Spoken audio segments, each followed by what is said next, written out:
Hello guys, welcome और welcome back to my YouTube channel. तर आज आम्ही तिघींनी भेटण्याचा प्लॅन केला होता, बट वेळ फार कमी होता, तर आम्ही विचार केला शाळेतच भेटूया. म्हणून आम्ही आमच्या शाळेत खूप वर्षानंतर भेट देण्यासाठी गेलो होतो. शाळा पाहून खूप छान वाटलं आणि त्या शाळेच्या आठवणी पुन्हा एकदा अशा डोळ्यासमोर जाग्या झाल्या. त्यानंतर शाळेची अवस्था पाहूनसुद्धा खूप वाईट वाटलं की आपण असताना ही शाळा कशी होती आणि आता ही मराठी शाळा बंद होत आहेत, ते पाहूनही खूप वाईट वाटलं. त्यानंतर आम्ही आमचा वर्ग बघत होतो व वर्गातली ती मस्ती दंगा आठवत होतो. इथे आम्ही दोघं बोलत होतो की आपण किती छान मेमरीज आपण जमा केलेल्या आहेत त्या शाळेच्या. त्यानंतर आम्ही शाळा वगैरे बघून घेतली, थोडेसे फोटोज वगैरे काढले, गप्पा गोष्टी केल्या. त्यानंतर त्या दोघी त्यांचा एक्सपिरियन्स कसा होता व पुन्हा एकदा शाळेत येऊन कसं वाटलं ते सांगत आहे. व पुढे असंच तुम्ही ब्लॉग कंटिन्यू करा. आवडल्यास चॅनलला सबस्क्राईब करा. कसं वाटतंय तुम्हाला परत ह्या बाकांवरती बसून? गोष्टी परत ताज्या झाल्यात. आठवणी खूप ताज्या झाल्यात. मैत्रिणींना भेटून खूप भारी वाटतंय. ती थोडी इमोशनल झाली. ऑब्विसली काय वाटतंय तुम्हाला? आठवणी जुन्या झाल्या.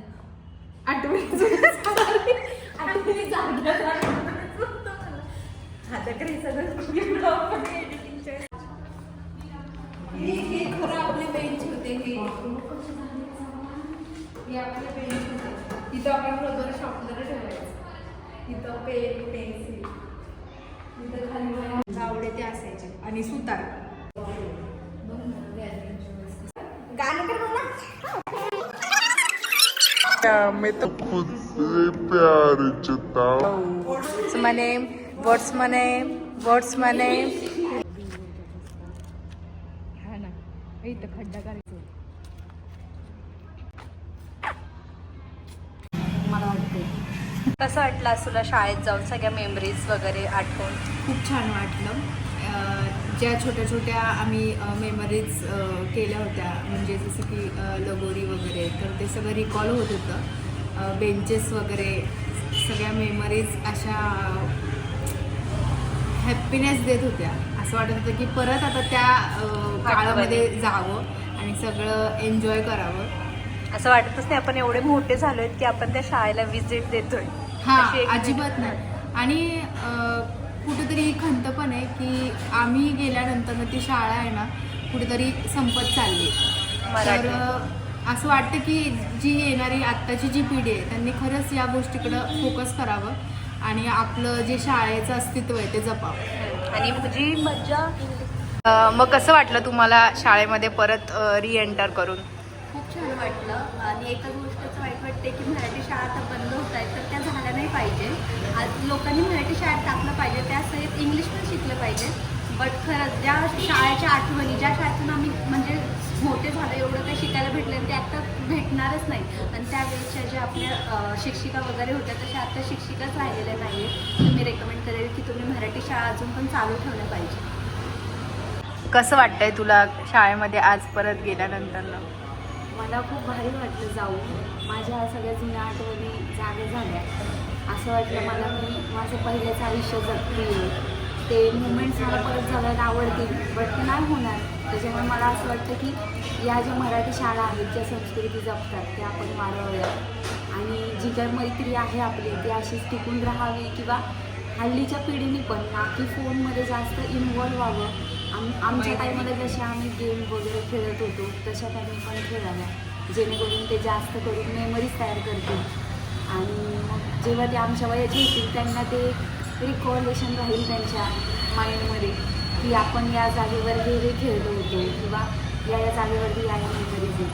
सो मला खूप छान वाटलं. आणि आम्हाला 15 वर्ष होतील सोबत. आम्ही 5वीपासून सोबत आहे. आम्ही 5वीपासून सोबत आहे आणि ते आत्तापर्यंत सोबत आहे. आणि मी खूप लकी फील करते की ह्यांच्यासारख्या मैत्रिणी आत्ता भेटणारच नाही. कारण की आत्ता आपण बघतो की म्हणजे मैत्री कशी असते, भांडणं वगैरे, पण गेले 15 वर्ष झालं आणि आम्ही टचमध्ये आहोत. आमचे जे मेमरीज आहेत ना ते खूप छान आणि खूप ऑसम आहेत. आणि मला खरंच असं वाटतं की तुम्ही सगळ्यांनी पण हा बॉन्ड जपला पाहिजे, तरच कुठेतरी आपल्या जे मोबाईलचं जे आयुष्य आहे त्यातून आपण बाहेर निघू. तर मी खरंच सगळ्यांना म्हणेल की तुम्ही शाळेत जा, तुमच्या जुन्या आठवणी ताज्या करा, तुमच्या फ्रेंड्सला परत एकदा गेट टुगेदर करा आणि त्या मेमरीज पुन्हा एकदा जगा. आणि आम्ही तो मूवी पण बघायला जाणार आहे, क्रांतीवीर महाविद्यालय म्हणून. So stay tune. उद्या हिचा वाढदिवस आहे ते आम्हाला आत्ताच जस्ट कळालं आहे. तर आम्ही एका केक शॉपमध्ये आलो आहे आणि आता आम्ही ते छोटंसं सेलिब्रेशन करणार आहे कारण की उद्या आम्हाला जमणार नाही वगैरे. सो त्यासाठी हॅपी बर्थडे हॅपी. सॉरी हिचं नाव संजय नाही पण आम्ही शाळेचे फ्रेंड्स आहेत त्यामुळे आम्ही सरनेमने बोलू. Birthday to you. Happy birthday to you.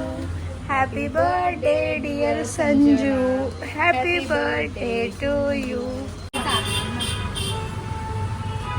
Yes.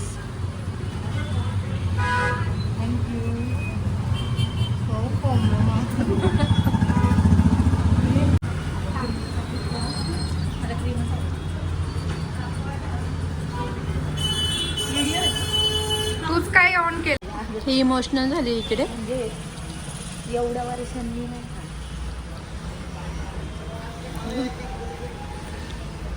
First birthday ना ग्रुपमध्ये जो आपण असं सगळे एवढ्या वर्षानंतर हा बर्थडे सेलिब्रेट केलाय. हे पण आता चांगलं आहे ना मोड हॅपी बर्थडेचं. असं रडून हे नको करू. It's okay. बर्थडे वगैरे सेलिब्रेशन करून झालंय. आता आम्ही निघालो घरी. Bye bye. काय केलं माझ्या व्हिडिओ. शपथ